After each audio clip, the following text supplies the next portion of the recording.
Hello everyone, welcome to the next day of making our forest. Last week we added the horizon line with the pencil. We should have all of the trees taped down that we would like to have in our forest. So this week we are going to work on the paint part. This will take 2 days. This week we will work on the ground level, which is the area below the horizon line. You are going to get 3 colors. You're going to have green, brown, and white. I'm also not going to be giving you water to change colors. The reason why I'm not going to give you water to change colors is because I actually want you to be able to mix and blend these colors together instead of using them individually. What you're going to do is you're going to get a wide paintbrush like this. You will dip it in the paint, not too much paint. You're going to kind of do like a mini stroke. You're not going to just paint up and down or paint across. You're going to do a lot of strokes like this, almost like a dashed jumping stroke, and that will kind of make it look a lot more like grass. And the reason why I have 3 colors on here and not just one for grass, because grass is usually not just all green. And when we add other colors such as yellow, it will make it a lot brighter. You might say, well, why are you adding brown to it then? Because brown is the color of my paper already. Why would I want to do that? Well, you definitely want to maybe try to do that. You don't want just yellow grass. You want to definitely get some green on top. And you're just kind of stipple it in. Just kind of dry brush it into place. And you're going to cover your paper, making sure you add new areas of color and making sure absolutely that you do not go above that horizon line. That horizon line is there for a reason. We're going to be adding sky colors to that, and that's going to be your choice. We're going to get to that section next week. This week I want to just focus on the grass. And I know we're going to have leaves and stuff in the grass and could be giving you all those colors, but I think it will be more fun to add some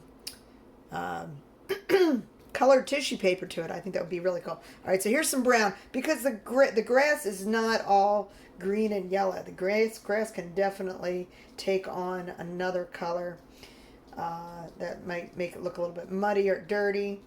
And you can just keep on blending all 3 of these colors one at a time on top of each other to a certain degree. And don't worry about whether or not you paint on top of the tape. That's the other thing I need to tell you about. If you paint on top of the tape, it's not going to matter one way or the other. You don't want to sit there wasting a lot of time painting on the tape, but if you do get some on the tape, that's totally fine. I'm not necessarily worried about it because we're going to get rid of that tape soon anyway. And then we're going to reveal the brown tree trunks underneath.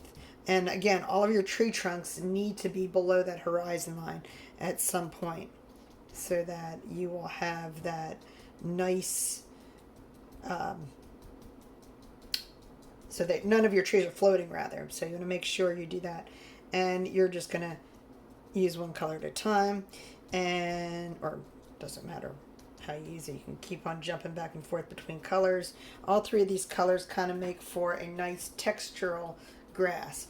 And again, the reason why I'm using this method as opposed to strokes is because it will give it a lot more texture. So if you look carefully, you can kind of see that it resembles grass a lot more than if you were to just use straight lines.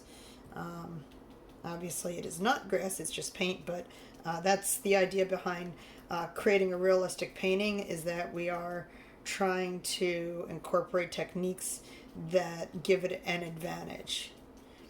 So having a little bit of other colors on your paintbrush is totally fine too. Having a little bit of yellow left on your brush or having a little brown left over definitely works. And 2, you don't want to keep on going over the same areas, or you might end up with a hole in your brush, so you do need to be careful of that. But you kind of want to look around and say, all right, well, that area looks a little brown. I might want to toss a little more green on there, or this area looks a little too yellow. I definitely need to add a little bit of brown or green to it. And again, you can create brown spots if you want, where it might maybe even look like a path of some sort. But when you add the yellow to it, it looks really cool. And again, you are using this line as your guide, which is the horizon line. If you go above it a little bit or below it a little bit, it's not a big deal. It should just be a regular line. You're not sitting there trying to paint it in like that. You definitely don't want that. You kind of want a line that looks like that. All right, and then when we get in the sky next week, it's going to really, everything's going to really pop. You're going to really see what we're doing, and be able to take the trees off the following week. So this is kind of an extended project, but I believe it is going to be well worth it. And we're going to have some really amazing autumn trees. I don't want to take up all your time again just painting away, because I could definitely finish this, and I probably will after I shut the camera off. But I definitely want to give you guys some time, so go ahead and enjoy.